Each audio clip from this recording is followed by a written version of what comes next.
Okay, we are live, Dr. Tom. We are live. We're live. Hello, hello. It's Tuesday, 4 o'clock Pacific, 5 o'clock Central, and here in Costa Rica, 7 o'clock on the East Coast, midnight in Dublin and London, 1 a.m. in Milan, Warsaw, most of Europe, 4:30 a.m. Wednesday morning in New Delhi, 9 a.m. in Brisbane, 11 a.m. Wednesday in Auckland, and it's Facebook Live. Hello, everyone. Really great to be here with you. Thank you so much for coming. We got a great guest today. She'll be here in just a minute.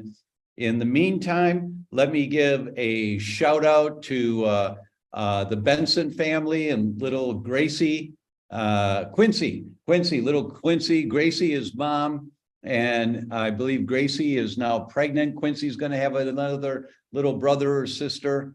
Hello, guys. So glad that you're here. Thank you, as always, for coming. I still have deep in my mind that picture of little Quincy sitting in front of the kitchen table, just watching the screen because she watches the theDr.com Facebook Live every week. And she wants to make sure her family stays healthy and strong. So way to go, girl. Way to go. And let us know where you're from. Let's see here. It's 7 in Pennsylvania. Okay. And good to know. And Julia's here from Philly. Christina's in Costa Rica. Hello, Christina. Thank you so much. Emily's 7 o'clock in Pennsylvania. Emily's also in Pennsylvania. Claire has a question. We'll get to that in a minute about the adrenals. I'll wait for Dr. Wentz to show up. Another Philly. Jane's in England. Hi, Jane. Thanks for staying up. Ruth's in South Carolina. Berkey is in New York. Emily's another Pennsylvania. This one's Harrisburg. And we've got Mary in Washington State. Thanks, guys. Thanks so much for being here. It's great to see where everyone comes from. And before we get started with Dr. Wentz, I'm sure she'll be here in just a moment. We're talking about the adrenals today. And when I opened my practice on Valentine's Day in 1980, that's really dating myself, but hypoadrenia, low functioning adrenal glands, was the top buzzword of the holistic healthcare movement. We were talking back then about how your adrenal glands, there are 2 little glands the size of walnuts that sit on top of the kidneys. And their job is to make the hormones that deal with the stress of life. And with the lives we live today, if we were creating a blueprint to build a human, the adrenals today would be the size of our kidneys, 8 times, 10 times the size they are, because there is so much stress now compared to what our ancestors had to deal with. Our ancestors had to deal with temperature, stress, occasionally a saber-toothed tiger, not very often, physical danger that they have to deal with. Starvation, when they couldn't find food. Our ancient ancestors were nomads. This is before agriculture. They were nomads, and so their bodies developed. That's all right. You can go ahead. You can go ahead. You're on mute. You're on mute. I thought we were on in an hour. Oh my gosh! I hear you. I just was making a little bit of dinner, but I am fashionably unfashionably late. You are perfect. It's just so great to see you. It's always a pleasure to see you. Dr. Wentz and I have been friends for so many years. I don't even know how many years, that it's really a pleasure. She has a new book out. We're going to talk about it. And the book and the focus is on the adrenal glands. And I was just starting to talk about the adrenal glands a little bit. And that when I opened my practice in 1980, the big buzzword, there were 2 big buzzwords. One was hypoglycemia and the other was hypoadrenia. And that the adrenal glands, that sit on top of the kidneys are the size of a walnut, that if we were designing a human today to live on the planet, the adrenal glands would need to be the size of the kidneys, about 8 to 10 times the size of what they are, because there's so much stress that everyone's living with today. And these tiny little glands have a most difficult time addressing the amount of stress that we all are under. So this topic is just critically important. I'm so glad we're doing it today. Thank you so much for having me. It's just such a joy to be here with you. You've been such a pioneer in functional medicine. It's just such an honor to have you as a friend and as a colleague. And I love the way that you approach life with so much joy and thriving. And the information that you share is life-changing. And then you have so much joy in your day-to-day life. So you're just always an inspiration to me as a person, as a practitioner, as a healing, as a human being. So thank you, Dr. Tom. Izabella, you're wonderful. Thank you. 10 minutes before the hour, I went into the bedroom and Marzi's sitting there. The day is kind of calming down. So she has a glass of wine and she's looking at some messages on her phone. And then Gio comes in, he comes running in. So I sat down next to her in the bedroom. And Gio comes running in and he just dives into my head. And there's these dinosaurs, Stegosaurus, I think they are. They've got this hard head and they would charge. And so he's Stegosaurusing me. And then he runs over to the bed and just dives in the bed and plasters his face in the bed. No holds barred. The hands don't cushion him, just runs and boom. And there, that kind of joy, it's contagious. It's really contagious. So let me get to it here because we're going to have lots of questions. So first, an official introduction about my friend, Dr. Izabella Wentz. She's an internationally acclaimed thyroid specialist and a licensed pharmacist who has dedicated her career to addressing the root causes of autoimmune thyroid disease after being diagnosed with Hashimoto's thyroiditis herself in 2009. She's the author of 3 books on Hashimoto's thyroiditis, lifestyle interventions for finding and treating the root cause, Hashimoto's food pharmacology, and Hashimoto's protocol, which became a #1 New York Times bestseller. And now her attention has gone to the adrenal glands. So my first question would be, what captured your interest to focus and spend, usually it's 10 months to a year, if not more, accumulating the data to write a book? What focused your interest on the adrenal glands? So as you know, Dr. Tom, our hormones don't live by themselves in a vacuum, right? And so, of course, I've been talking about adrenals for the last decade in relation to thyroid health, because so many people with Hashimoto's and hypothyroidism, in my experience, about 60% of them will have flatlined adrenals, but the majority of them have some degree of adrenal dysfunction, whether that's producing too much cortisol or being on a cortisol roller coaster where they're producing too much at the wrong times, or perhaps they're disconnected with the circadian rhythm and they don't have enough cortisol in the morning, so they're tired, and they have too much in the night, so they're wired and tired and can't sleep. So this has been very much a topic that I've been talking about and preaching about for the last decade. But what really, really inspired me to create this new book and get the word out is 5 years ago, as you know, I became a new mom.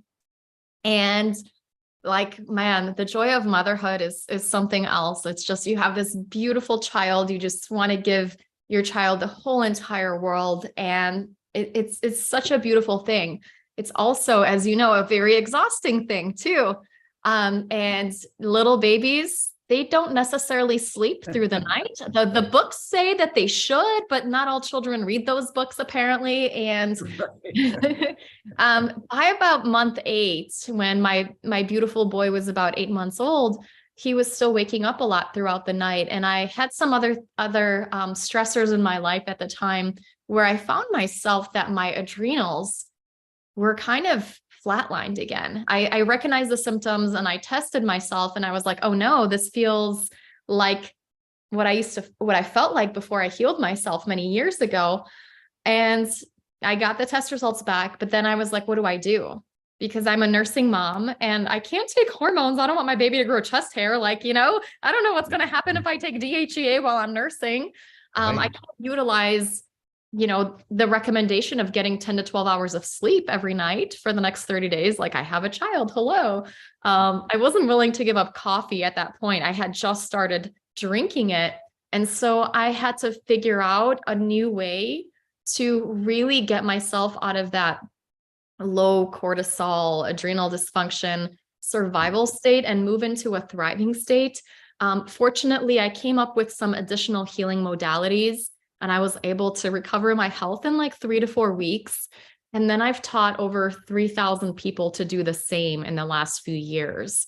Not necessarily nursing moms, but there are many people that can't tolerate the hormones, right? Or they can't get the adrenal testing through their doctors or whatever barriers they may have to living, a perfect lifestyle, like, sleeping or stress. There's other ways we can send safety to our bodies to really restore that balance. And that's why I spent, a year plus writing this book, is because I have come across a new way to really go from surviving to thriving that can work in just a few weeks.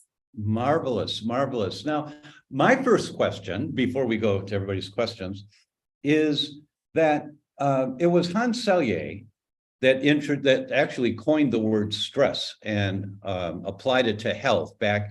His first papers came out in 1937, but it was somewhere in the late 40s, early 50s that he applied the word stress to our bodies.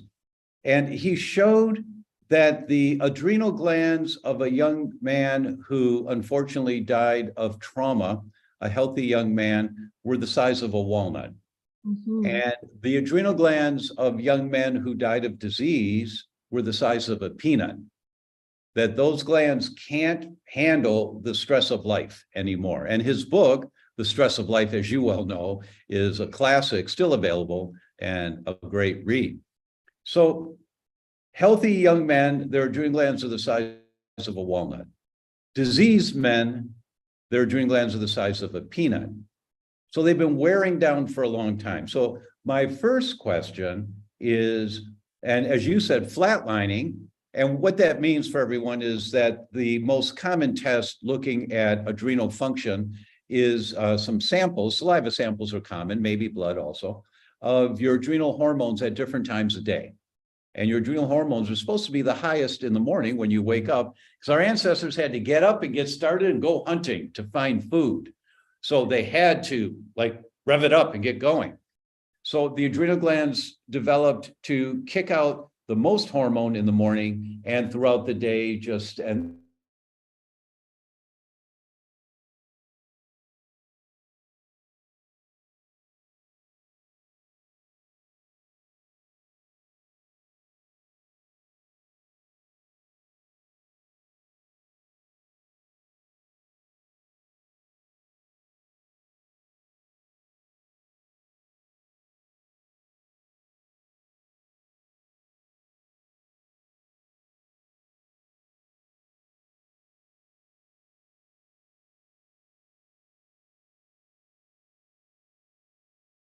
Hey, Dr. Wentz, it looks like Dr. Tom is a little bit frozen. I don't know if you can hear me, but I've got a question from the audience, or if you want to tell us a little bit about your book while he gets back online.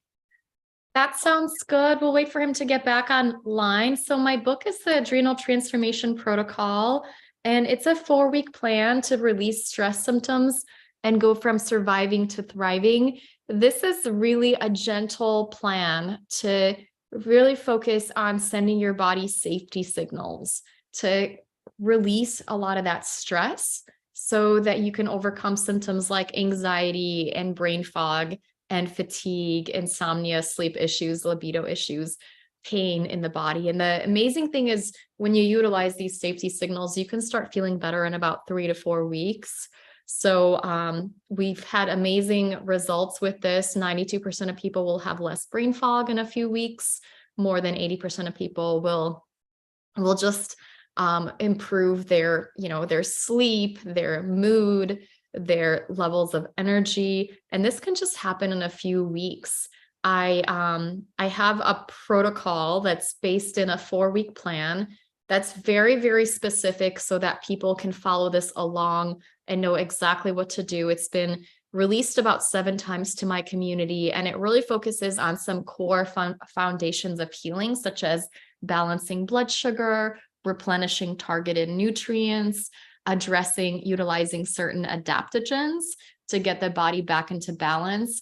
And then we go through methods of adding energy to a person's body. So we really go deep on mitochondrial support.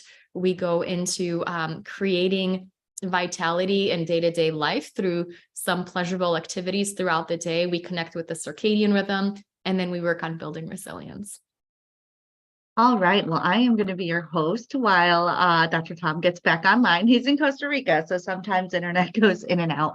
I have an interesting question from the community, if you're ready for that portion of this segment here. And it's actually an interesting question. I have heard doctors say this as well. So Kevin asks, I've heard doctors say there is no such thing as adrenal fatigue. What does that mean? That's such a great question. It's such a common question. It's part of my frequently asked questions. It's so common. The term adrenal fatigue was initially coined by a naturopathic doctor about 25 years ago named James Wilson. And he noticed this pattern among his patients where they were frazzled and depressed and brain fogged and fatigued, yet there was nothing. They didn't test for anything being wrong with them from a conventional medical standpoint. And he started testing their saliva and seeing that they had low levels of cortisol in their saliva. And so one condition that's associated with low cortisol is known as Addison's disease. It is also known as adrenal insufficiency. And this occurs when usually it's an autoimmune condition when 90% of the adrenal glands are damaged by the immune system, then the person no longer is able to produce cortisol on their own. Typically, they will need to take a medication like fludrocortisone or hydrocortisone for life in order to stay alive, because we need cortisol and other mineral corticoids to keep us alive. And so this is what Dr. Wilson, that first coined the term adrenal fatigue, he thought that these individuals who were experiencing these stress symptoms, that they had a mild version of Addison's, or maybe the early stages, or he thought, well, maybe only half of their adrenal glands have been destroyed. Now, research and science has shown in the last decade or so that this isn't actually the mechanism of action of what's going on with this chronic stress response. The correct scientific term that really describes the mechanism is known as hypothalamic pituitary adrenal axis dysfunction. And what that basically means is that the adrenal glands are capable of producing cortisol and other stress hormones, but the brain, which tells them to produce these hormones, there's a pathway breakdown. So the hypothalamus and the pituitary, they sense stress and they send out messages, chemical messengers to our adrenals to make more cortisol. And sometimes, again, this pathway gets overwhelmed because too much stress and too many stress signals are sent, and the receptors become overwhelmed and desensitized. And then the person ends up not producing enough cortisol, or producing it at the wrong times, too much, too little. And we really have to work on reestablishing that pathway again, because the adrenal glands are still capable of making their own cortisol. But again, that pathway is broken. And so this is something that I see so commonly. People will go to their endocrinologist and be like, can you test my adrenals? And they'll test them for Addison's, and they won't have that. And then they'll hear like, oh, this isn't a real thing, but it's absolutely a real thing. Unfortunately, it is not the same as Addison's disease. And so it's not recognized by conventional medicine. All right. And sorry, everybody, I'm not Dr. Tom. So a little bit of that went over my head. But as a layperson and someone who reads a lot of these types of books, the first question that comes to my mind is, how do I know, like, what are the first signs that I'm fairly a new mom. I work 12, 16 hours a day sometimes. He still wakes up at 4 a.m. every day. How does one know, like, hey, I should get that checked out, or hey, I should look into this and buy this book and see what's going on? So the amazing thing is you can either do a test with your functional medicine practitioner, like an adrenal saliva test or a Dutch test that looks at cortisol metabolites in your urine. But, I've done this for so long and I've worked with so many people over the years that I can tell people just by their symptoms and how they're feeling if they have this, right? So if you have trouble waking up in the morning, if you have brain fog, if you have fatigue throughout the day, if you have mood swings, anxiety, if you're feeling overwhelmed, wired, but tired in the evenings where you can't fall asleep, even though you're tired, if you have sensitivity to bright lights, sensitivity to noises, if you stand up and feel like you're going to faint, when you stand up too quickly, that could be a sign that you have adrenal dysfunction. And, it's not a disease per se. It is something that's very common, and it is how the body adapts and responds to when we have too much stress, when we're exposed to chronic stress in our lives. And it can be very debilitating, very frustrating, but at the same time, there are thankfully easy things we can do to feel better. Can you talk a little bit about those things? Is this a book that you have to be working with a functional medicine practitioner to be able to kind of implement at home? Is this something I can just pick up and follow the steps? Tell me a little bit about that. You can definitely, I always recommend working with a functional practitioner if you have access to them. But a lot of these lifestyles are very focused on things you can do in your own homes. My big passion is empowering individuals to take charge of their own health. So things like eating for blood sugar balance.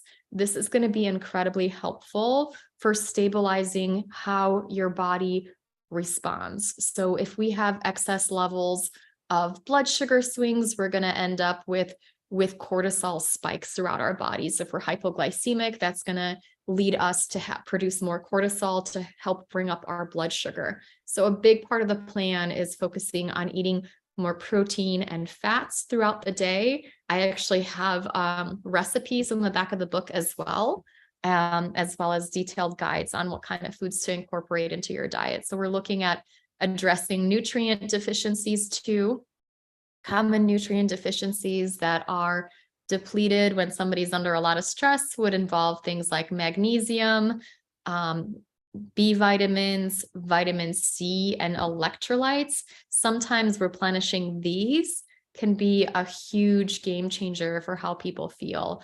Magnesium is one of those miracle nutrients that's involved in so many different processes in the body. So whether a person has cramps, anxiety, trouble sleeping, magnesium can be a game changer for this.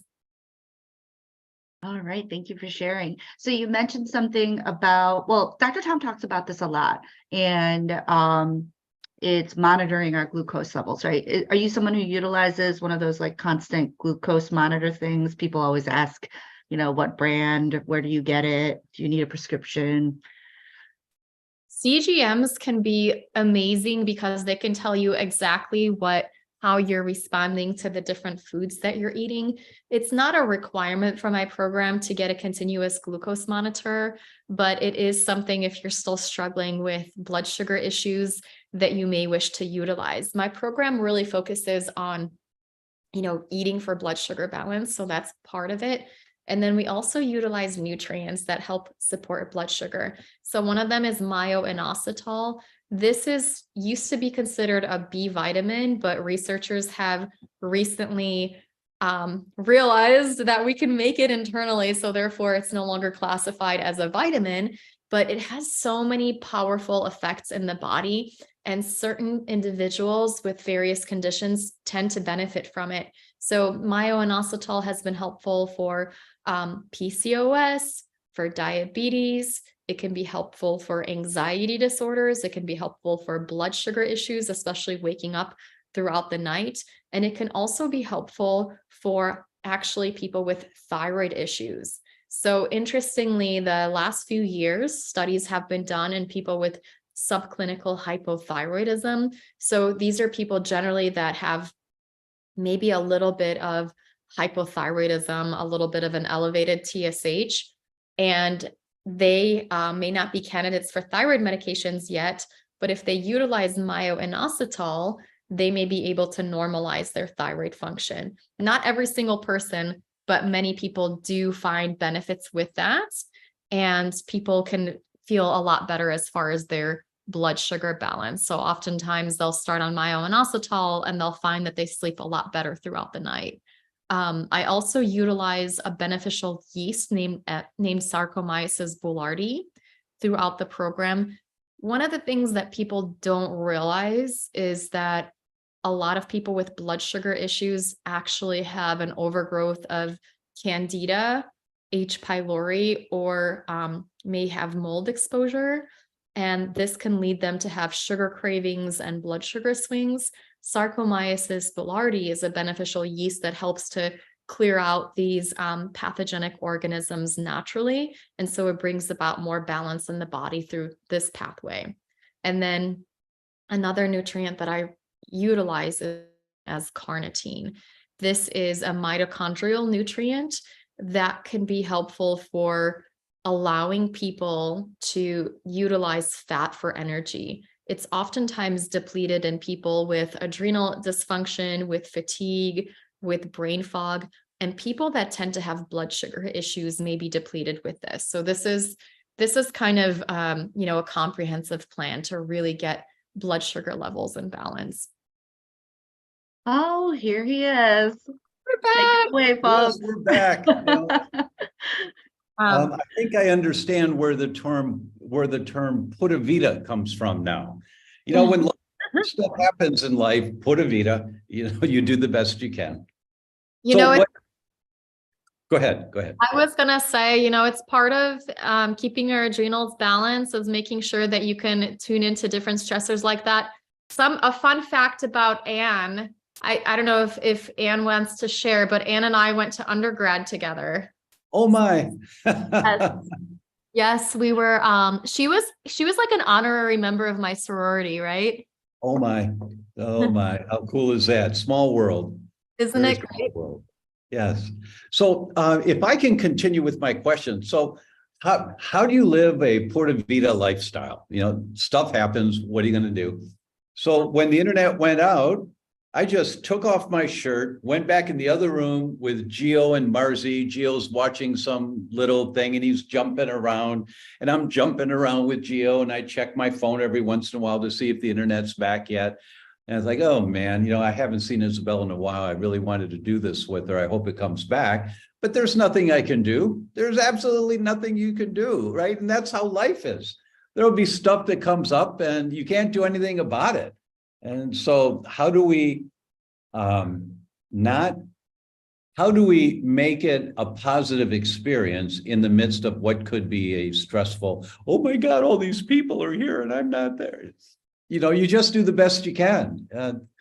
You can't ask for more of yourself than that. Oh, absolutely. I have through the Adrenal Transformation Protocol and the program, I have the Serenity Prayer. So, you give thanks to be able to, you handle what you can and you let go of what you can't, right? Yes. So part of that is surrendering to life, and that's being healthy and having that flexibility and balance, right? If we're too— Wait, I'm supposed to be perfect. I'm supposed to be able to handle anything, right? No, it doesn't work like that. It doesn't. Yeah, not at all. Absolutely, Dr. Tom. You're so right. So my question that I was getting at before is that when we are in a state of low functioning adrenal glands, we know that the adrenal glands have been shriveling up, that there are different degrees of that. But the bottom line is people don't get degenerative disease until they have been in a hypoadrenic state for quite a while. And I was thinking about this. I was talking to Marzi with Gio there a minute ago. I said, Izabella has a new book coming out on the adrenals, and she has a 4-week program. She said, oh, that's great. That's great. We have to get the book. I said, yeah, we will. It'll come. On its way to Costa Rica. Yeah, thanks. I still use my US address and then have groups of things sent at the same time, unfortunately, because here there's no post office, there's no UPS, we're 18 miles from the nearest village, and so there's no mail. So it's a different world here. But I was commenting to Marzi that you don't rebuild adrenal glands in 4 weeks.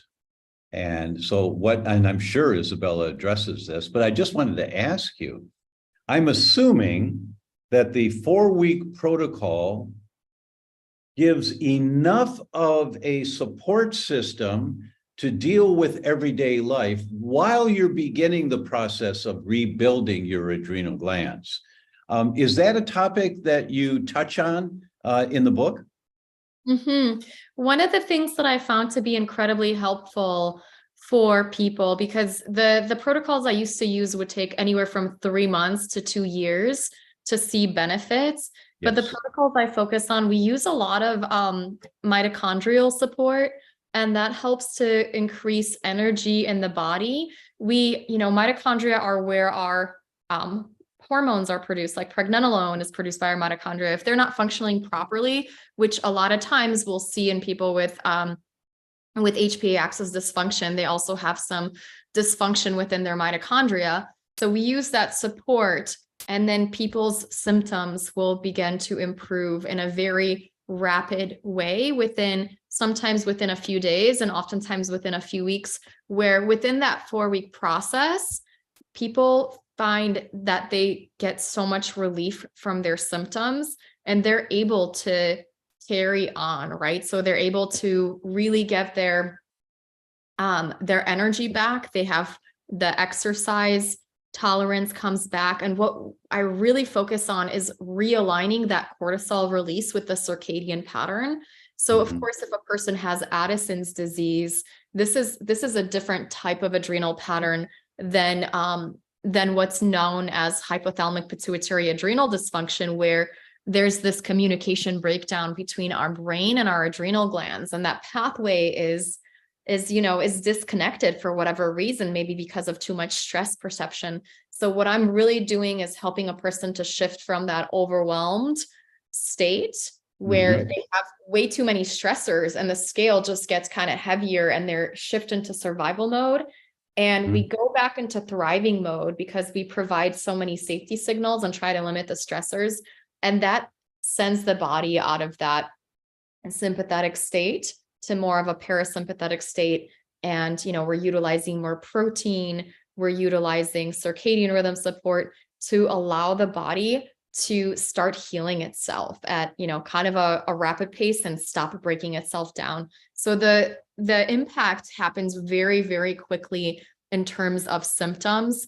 For some people with very advanced adrenal dysfunction, it might be a longer process, but definitely by that 4-week point, we see incredible results in more than 80% of people. So then you kind of can keep going, because if, let's say your adrenals, you're in that state because of you have mold exposure or something more serious, you might need a deeper protocol to really heal from that.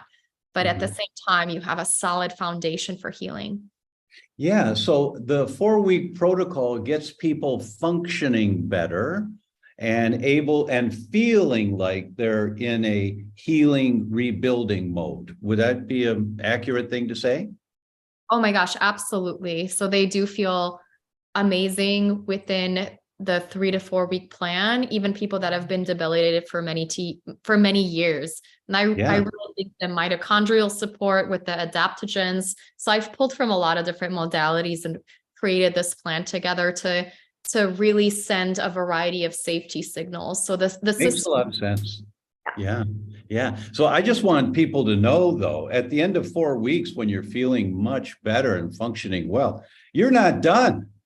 You're not done. I mean, if you go back to the old way, you're going right back down again. So it sounds like what they're learning is what are some of the major stressors that they have in their lifestyle that they may not have been aware of, or they may have, while you're nutritionally supporting them, feeding the powerhouses in your cell. The mitochondria are the furnaces that produce energy in every cell of your body.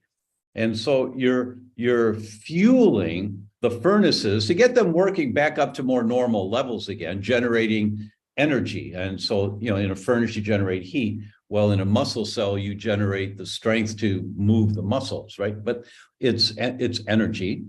So the mitochondrial support with the adaptogens is getting the fuel in the furnace so the furnace can work better. And then you're reducing the number of stressors that have been slowly wearing you down, which you may not have recognized. And the result is you just start functioning so much more like a balanced human being again. Am I on the right track with that?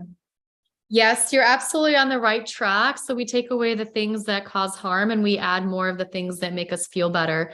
And then through the process too, we focus on resilience because we all have stress in our lives and we know that we can't live in a monastery, right? We can't all meditate for 12 hours a day and live perfect lifestyles. So the program is really meant to provide people with tools and opportunities to create resilience because we don't want to go back to where we were. A lot of times people will heal themselves, but then they'll go back to their old habits, right? And so sometimes, it's eating foods that aren't good for us and not nourishing ourselves. Sometimes it's toxic behaviors that we might do that perhaps stem from trauma.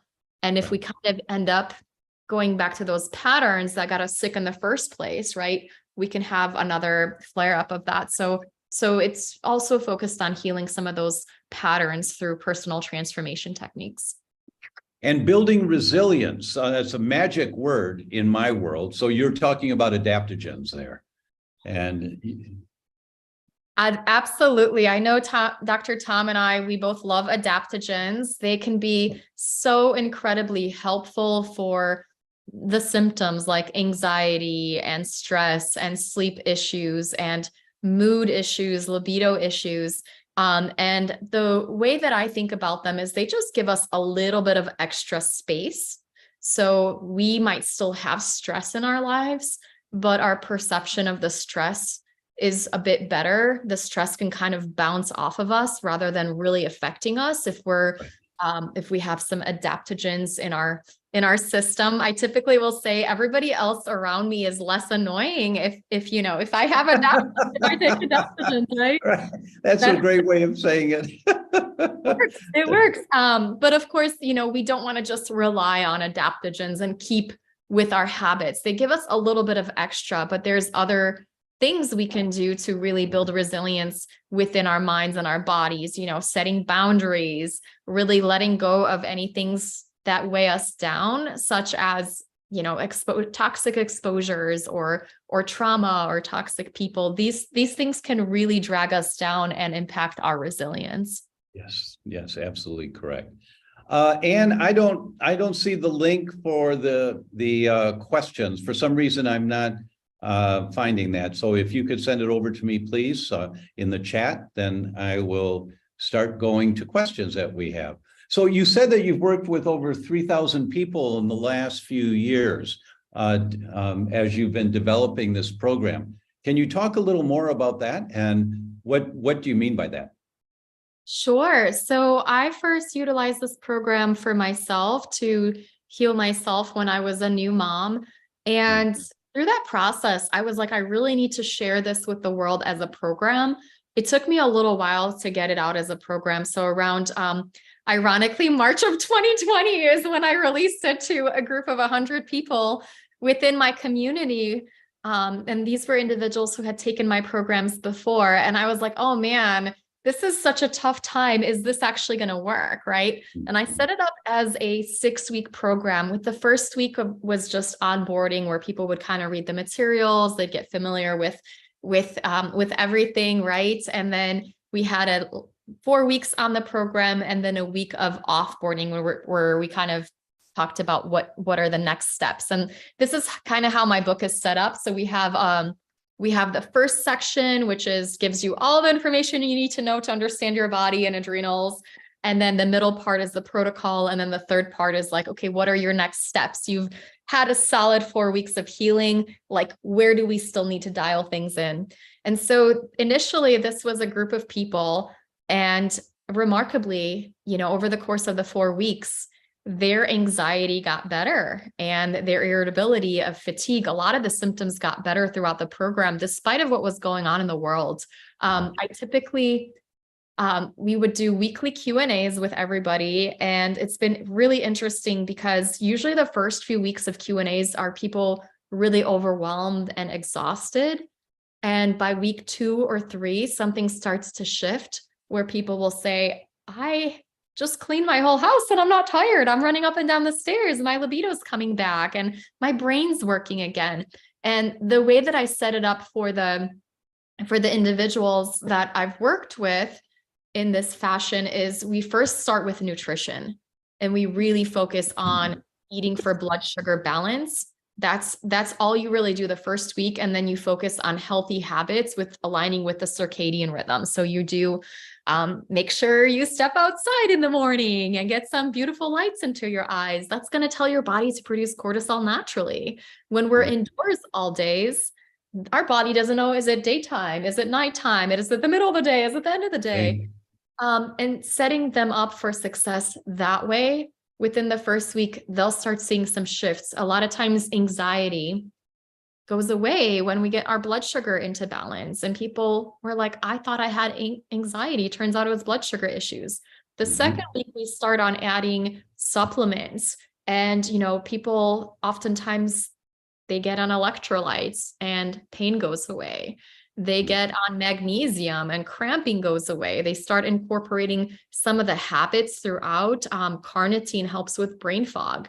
And we just have a handful, 6 total supplements that I recommend, just a very minimal approach.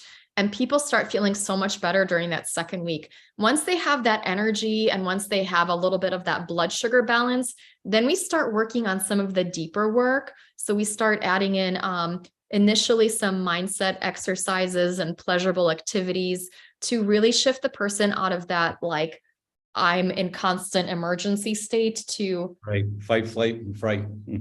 Exactly. And then by the 4th week, we hope that they start doing a little bit of deeper work. So working on their triggers, really doing some introspective work into their, personal growth, personal lives. And it's amazing because people learn so much and they heal throughout that time. Marvelous. Sounds like a great program. And I can understand.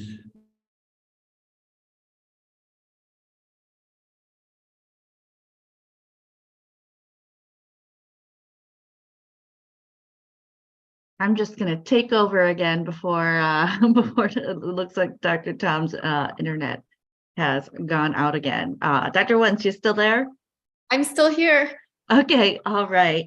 Well, we've got lots of audience questions. Unfortunately, I can't do the back and forth like Dr. Tom does, but excited to interact with you on the internet after all these years. I know it's so fun to see you. All right, so you know what? Let's get to this question because this was asked super early by one of our community members in Zoom. So how may we address a person's stress response without cortisol testing? And if testing is needed to personalize management of stress response, which specific cortisol testing would you recommend? So they've given examples such as Dutch salivary 5-point, CAR, or HUMAP.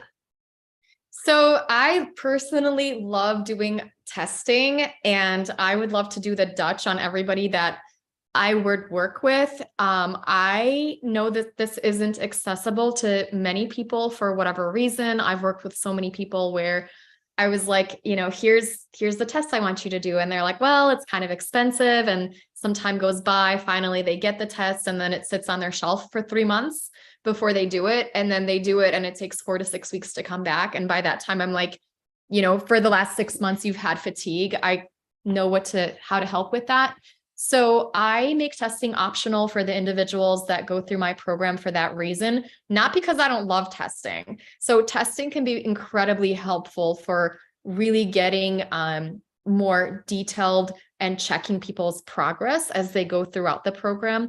But as far as getting a person to feel better, which is, most of the people that come to me, they're not like, I want my cortisol optimized, or I want these numbers to look good and these numbers to look good. they're talking about symptoms. And to get people's symptoms improved, you can utilize really powerful lifestyle changes and a few core supplements, and that can be a big game changer. So that's a really great question. But yeah, I love the Dutch test, and I love the ZRT saliva test as well. This can be really helpful. And just a note about some different types of testing, certain reference ranges aren't always, not all of the adrenal saliva tests, the reference ranges may be off. So you might have a person that has adrenal dysfunction, but the reference ranges might be, not aligned with that. So that's something to consider. And then people with body fat, that can actually give you a false negative on a low cortisol, because body fat can also produce cortisol. So just some caveats of testing, why I'm always looking at tests are great, but really let's look at the person and the symptoms they're experiencing. Okay, thank you. Yeah, some of our audience are practitioners, so they sometimes have questions about testing. I've got one from Amal on Facebook, and this is interesting. Do you address underweight in your book? Is this an adrenal stressor? One of my mentors, Terry Walls, MD, says patient must be have a BMI of at least 19. So people who are underweight, this can actually, it's been very interesting because people can have either excess weight or can be underweight when they have low cortisol. And throughout the program, about 80% of people who started overweight were able to normalize their weight. And then people who were underweight, I think about 60% of them were able to normalize their weight as well. The thing is, oh, we're back. So the thing is, having cortisol issues can definitely impact our weight either way. Have we been going through a few of the questions? Yep, I've highlighted the ones we've gone through, Dr. Tom.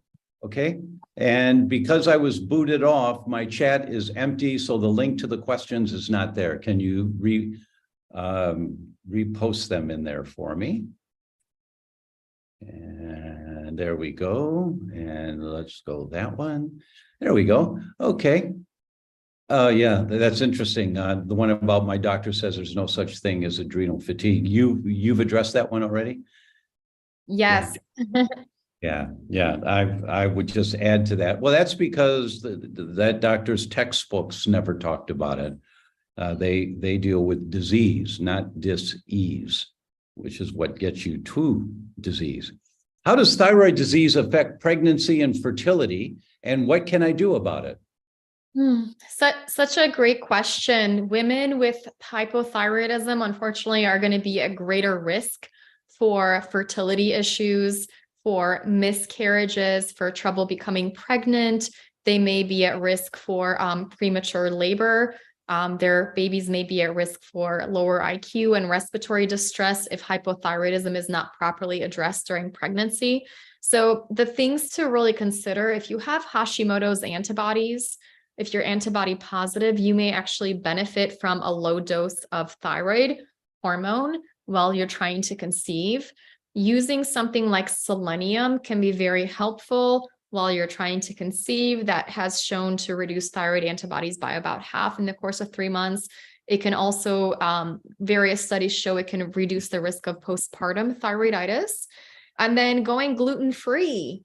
I don't know if Dr. Tom recommends going gluten-free ever, but this can be a really, really important strategy if you have Hashimoto's antibodies. In some cases, just going gluten-free can help you normalize thyroid function and get rid of the thyroid antibodies. Not every case, but in my experience, about 80 to 90% of people with Hashimoto's feel better gluten-free, even if they don't have celiac disease.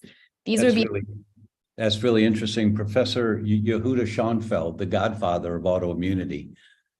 This guy, 26 of the PhDs in immunology who received their PhD in his department, there are many, many more, but 26 chair departments of immunology in med schools around the world. They're all his students. This is the godfather. He published a paper last year non-celiac autoimmune diseases and gluten withdrawal. This is from The Godfather. And he pointed out that 87% of Hashimoto's thyroid patients get better on a gluten-free diet. So that's right aligned with what you just said. 80%. My stats were 88%. I did an outcomes survey with some of my community. It was 88%. So I feel, and in my client population, it was right around that number too. So it's quite incredible that this isn't talked about more, and that it isn't talked about, you know, in every single appointment in a doctor's office when a person has Hashimoto's, right? Yeah, in my opinion, it should be the first thing that's done because it's harmless in the short term. Going gluten-free incorrectly in the long term is not good, but in the short term, if your antibodies start coming down and you're feeling better right away, you know you're on the right track. Yes, Yeah. absolutely. Such a big game changer. And I know, Dr. Tom, you're you've been doing such a great job creating awareness about going gluten-free. Oh, thank you. Yes. Connor has a question. Do men get thyroid issues? I always hear about women. What are the symptoms? Men do get thyroid issues. For every man that's diagnosed, there will be, 3 to 7 women, 5 to 7 women, depending on which stats you look at. So the conversation is always about women, but men can absolutely have thyroid issues as well. The gentlemen that have come to work with me, their biggest issues that they will talk about are muscle wasting. So they may not have as many of like the weight gain issues. Some of them will, of course, but generally muscle wasting and libido issues are probably the 2 biggest complaints from gentlemen. And, low thyroid hormone can impact testosterone levels in men. Sometimes just correcting the thyroid can help with optimizing testosterone levels. Men may also, present with some of the classical symptoms like the brain fog, fatigue, thinning hair, and the weight gain. But generally the biggest 2 are going to be the muscle wasting and the low libido. Colin has a question. Colin is on Facebook. I had a blood test that came back with normal levels of cortisol, yet I wake in the morning tired. I get heavy-eyed at different times of the day and often need to sleep in the late afternoon. I had glandular fever in my 30s and I'm now 73, but I don't think that my present symptoms can be just put down to old age. After arranging MRI scans and various blood tests, my doctor can find nothing that accounts for my symptoms. That sounds like a typical story that I hear from somebody who has that adrenal dysfunctional pattern. And the blood tests are going to be helpful for finding Addison's disease, but they're not going to help this altered stress pattern that we see with adrenal dysfunction. So typically like an adrenal saliva test would be utilized, or a Dutch urine test will be utilized. And that's done through integrative practitioners. And generally it's an experimental test. So you're going to have to pay out of pocket for that. And, and Ann and I were just talking about, this is one of the reasons why I recommend going on symptoms, because I know these tests are not accessible to every single person. But the symptoms certainly do sound like you might have some degree of that adrenal dysfunction, and definitely having glandular fever can put us at risk of that. Dr. Tom, I think froze again. Let's see. I'm back. Okay. We got plenty of questions to keep us busy here. Okay, so I am going to need a little bit of help with this word, but it looks like this question might be important. This is from our community member in Zoom. How does dysautonomia affect the healing of the adrenals? What, if anything, can I do differently? So dysautonomia is maybe actually a feature of adrenal dysfunction, and a lot of the same strategies that I would recommend for adrenal dysfunction can help both conditions as well. So I feel like you'll find a lot of the things in the book helpful for yourself as well.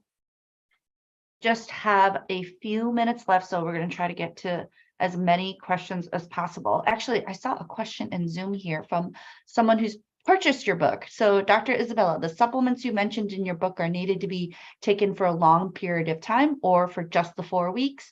Thank you for your book. I recently bought it. Oh, my pleasure. I hope that you found it helpful. So generally speaking, the supplements are meant to be taken for 4 weeks. And then people can come off of them if they feel like they've met all of their goals.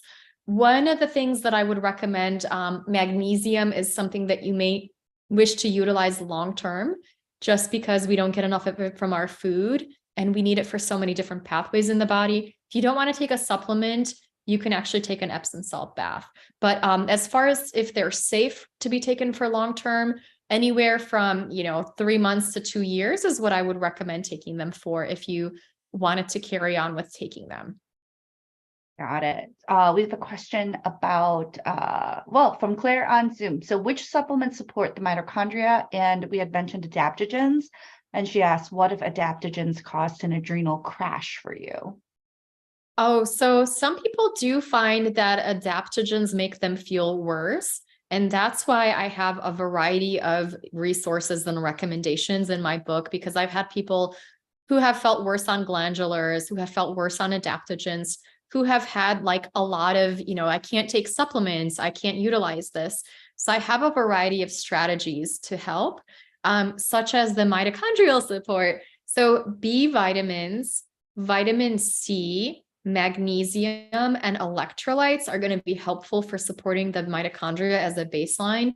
Getting also D-ribose into your body. This has been studied in chronic fatigue syndrome. This can be incredibly helpful for your mitochondria and your energy levels. And then carnitine. Carnitine is one of these mitochondrial nutrients that works in many different pathways, and it can be incredible for resolving brain fog as well as fatigue. All right, thanks. All right, we got enough time for a couple more questions. Okay, here's one. This is from Sandy on Zoom. I'm curious if adrenal dysfunction could contribute directly to periodontal disease. I have Hashimoto's, but the dentist keeps asking about stress. Some years ago, I was seriously chronically overstressed for 3 years, but that was over 10 years ago, and I love retirement. How might I test for the cause of inflammation and infection? Oh, that's such a great question. So there's actually a connection to periodontal disease and Hashimoto's.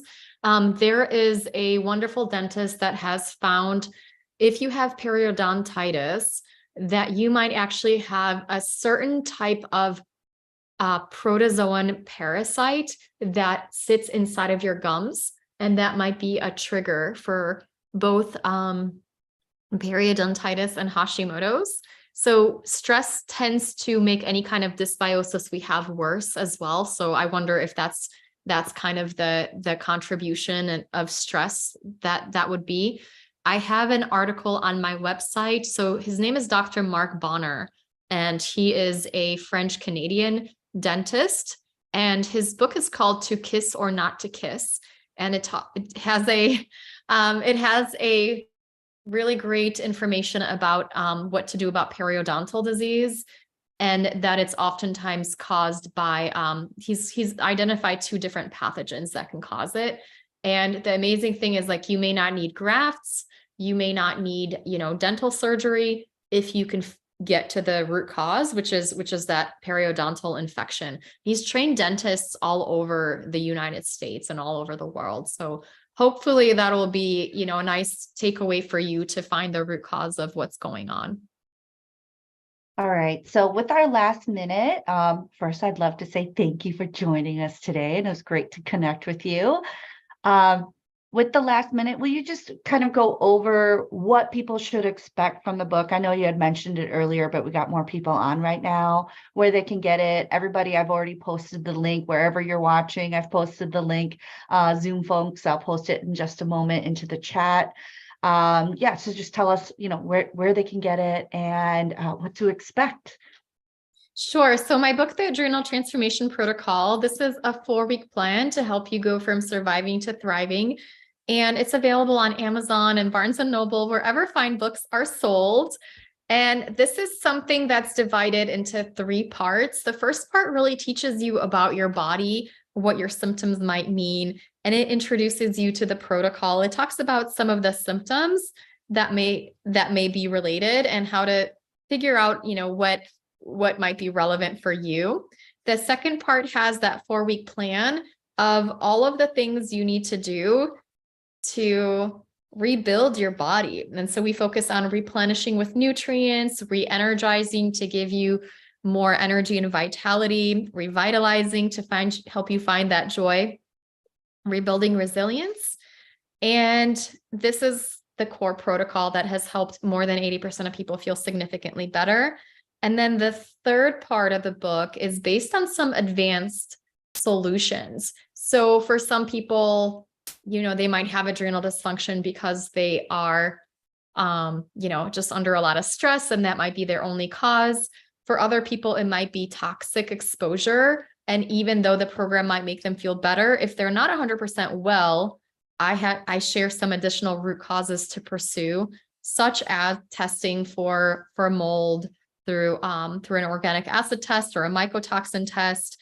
If people still struggle with libido issues, I go over, maybe you need to do a little bit more work on your hormones. If you still struggle on fatigue, I give people additional kind of lab tests to utilize or additional protocols to utilize. So it's really meant to serve people in eliminating some of those symptoms that a lot of us feel like, might be just us, that I'm just an anxious person, or I'm just a lazy person. I'm just somebody that can't sleep, or I'm just a night owl. You're not meant to be that person. These are just symptoms. And underneath that all is, a beautiful, calm, empowered, vital you that could pursue your dreams and live your best life. Amazing. Thank you so much. And I just want to end this with a few comments from the community. Thank you so much for your excellent information, says Ruth. Arcana says, thank you so much. Excited to check out your book. Linda says, thank you. Great information. Thank you again. Very good book. I'll order it as soon as this Zoom is done. So, and thank you to everybody here who has joined us on Zoom, YouTube, Facebook, Instagram, wherever you are right now watching. And last but not least, thank you, Dr. Wentz, for joining us today. Sorry about the tech issues, but we made it through. Oh my gosh. Thank you so much for having me, Anne, and Dr. Tom, and everybody. Thank you so much for joining. And, technology is so beautiful. It helps us do so many things. And sometimes it's moody, and that's okay. We're grateful for it anyway, right?